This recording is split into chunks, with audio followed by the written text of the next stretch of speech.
Look at you. You got choices. 2 hands. Pizza bites and a banana.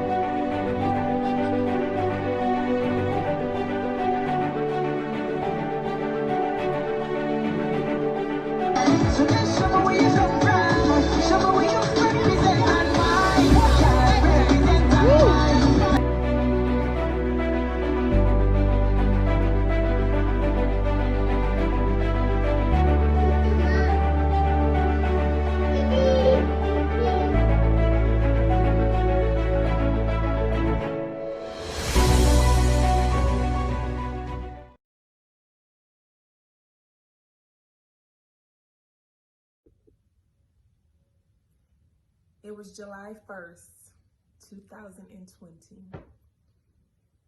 And actually, I noticed a few days before that Max wasn't feeling too well.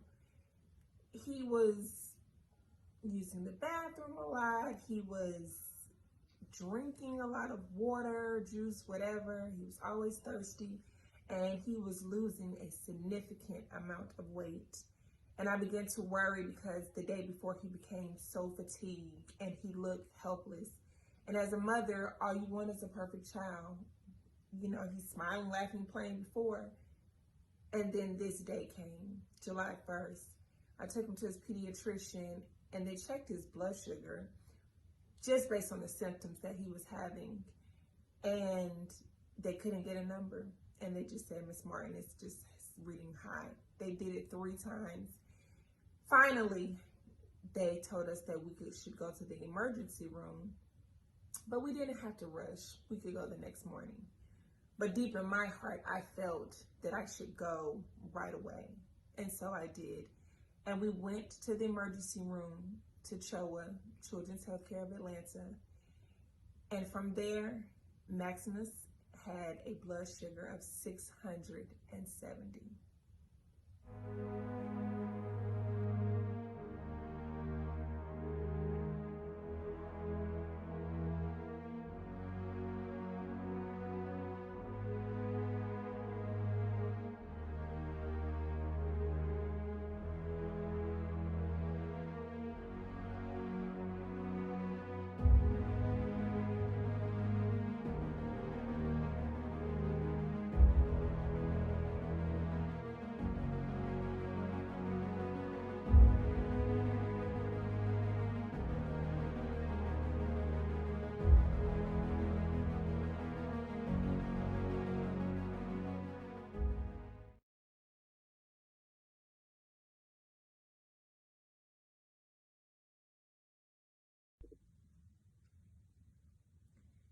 So at this point, the doctors, the nurses, it's about 5 people in the room and everybody's running around and nobody's not telling me anything. They're just doing all these tests. They come in and do an EKG on him.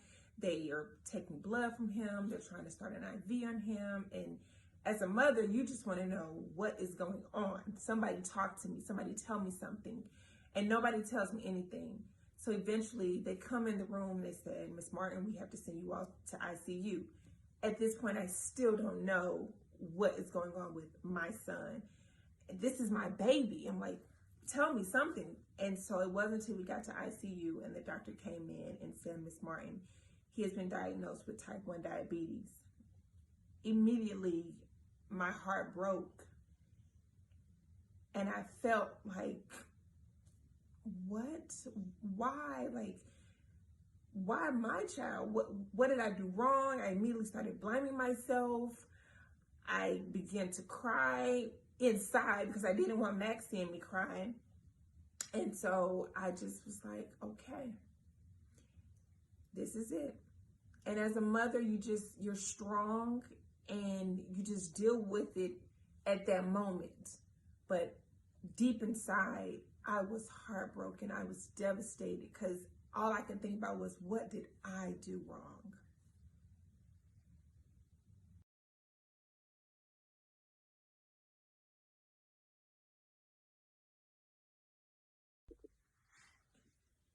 So caring for Max is a task.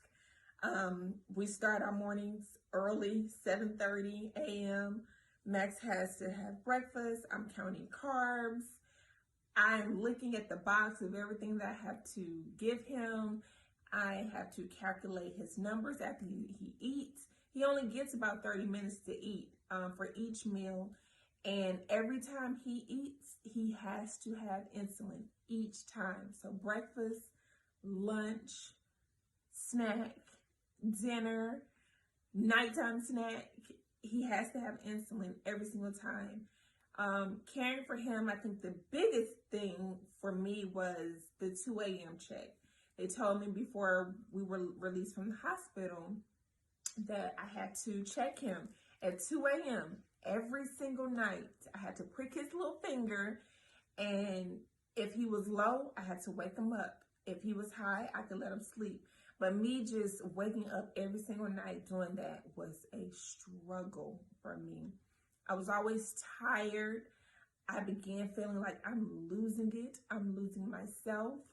I'm not me anymore. I barely was eating myself. Only thing I could think about was the importance of caring for Max. It is a full-time job. And on top of that being a full-time job, I was working my full-time job. I was working from home as well. And it has been a struggle. I cannot lie. I have to be honest. For every mom out there, it's hard. And I did get a chance to talk to a few moms in the hospital, but it's completely different and every story is different. And so caring for Max, it's a whole nother job, but I'm doing it. I have great support staff. His dad is helpful, and we're just making it happen the best way we can. Okay, guys, so you're gonna hear Max crying in the background because you know what this is.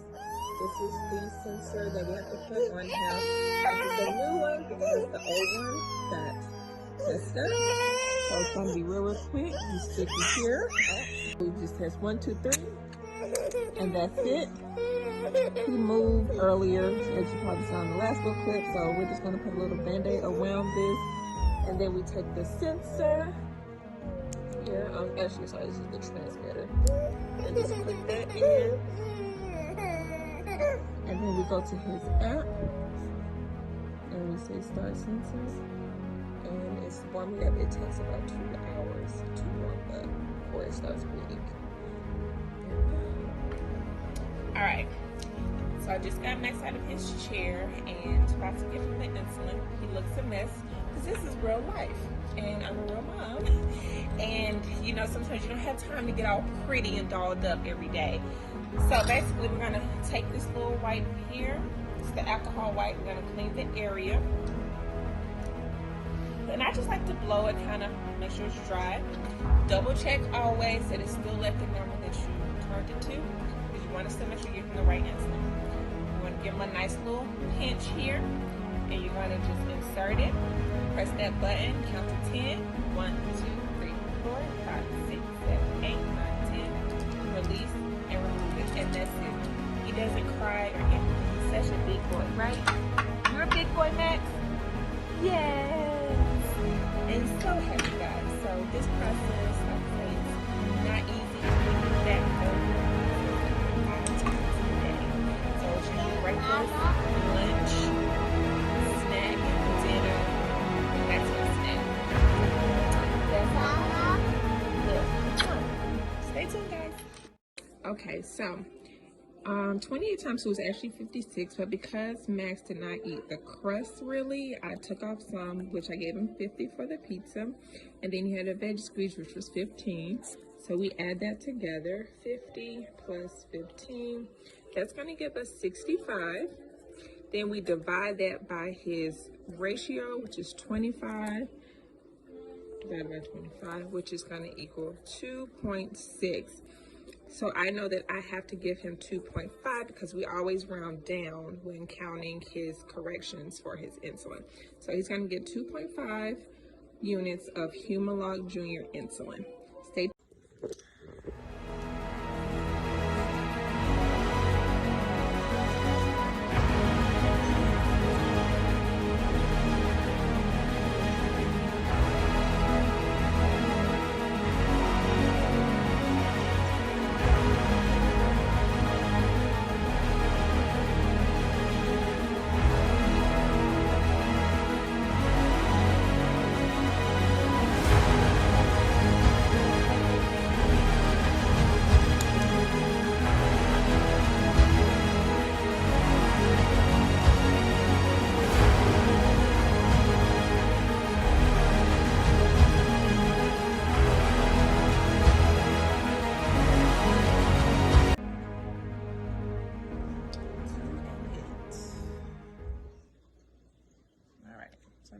eat dinner, right? You want to eat dinner? Okay.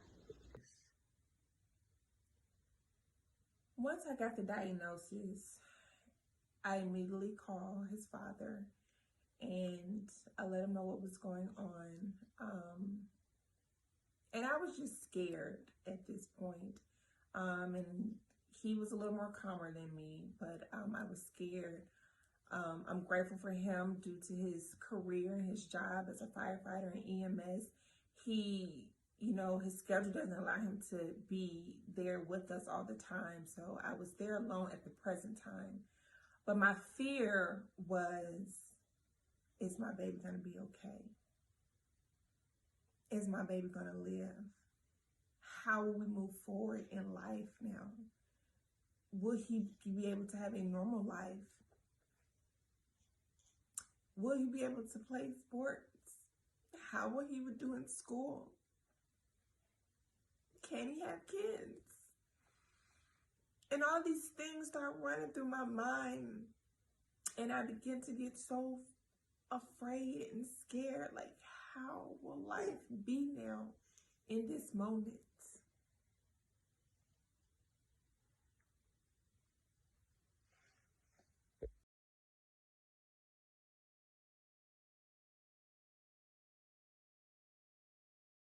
Speak to those moments. What do you wish you had said?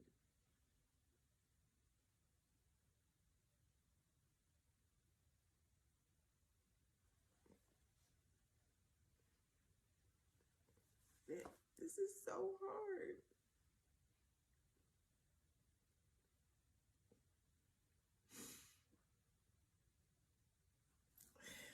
I feel like I'm just losing myself. I feel like some days I feel like I'm not doing enough. I feel like I've given up on my own dreams because I just want to make sure my son is okay. I want to make sure that he's healthy and he's going to be okay. It's stressful when the machines are going off or his Dexcom is going off all day and all night, and I'm like, oh God. I have to worry about if he's been high for so many hours. I have to check ketones, and I have to worry, if that comes into play, then we have to go back to the doctor.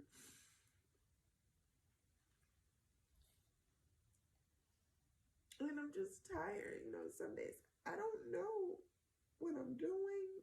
I don't know if I'm doing it right. And even doing it for so long, it's still challenging days where he won't eat because he's a toddler. Like I feel like I'm behind on things. I feel like it's hard for me to potty train him right now. Some days I feel like a failure as a mother.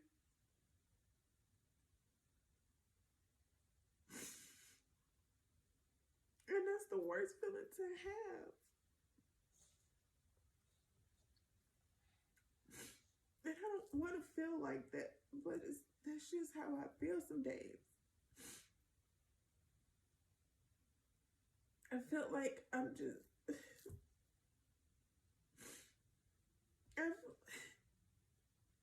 It's hard on days where I only worry about him eating. And as long as he eats, then it doesn't even... That's okay, if I don't eat. I'm okay. And I know, I've had people say to me, well, you got to take care of yourself so you can take care of him. And that's true. But some days, I don't even have enough strength to take care of me. As long as I take care of him, that's the only thing that matters. All I care about. I know, obviously I'm doing the right things because I talk to the nurses every day. And they tell me you're doing a great job. Keep up the great work. And we appreciate you. Keep going. And I'll say, thank you so much. It's so great to hear that. And I'll get off the phone.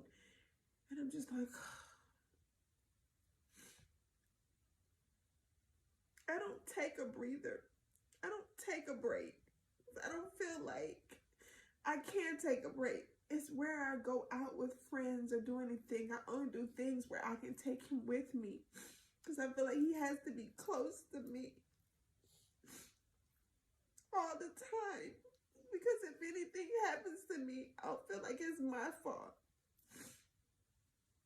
You know, I can't just let anybody keep him or anybody watch him. You know, there's been times that his blood sugar has been 40, 45, it's even been 39 before. And those are critical numbers for him.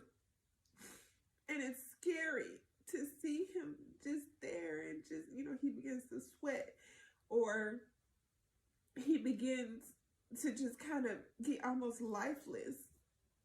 And seeing him lay in the hospital and seeing my baby so small and 20-something pounds at 2 years old, it just wasn't normal.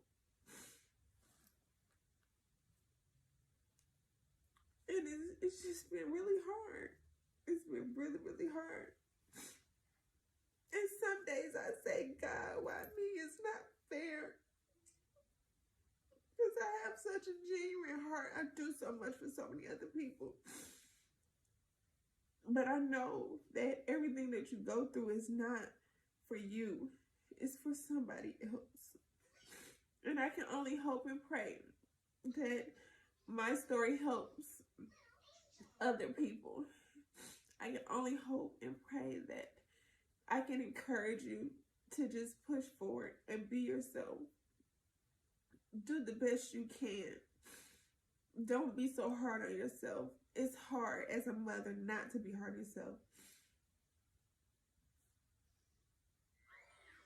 I'm going to get through this. We're going to get through this.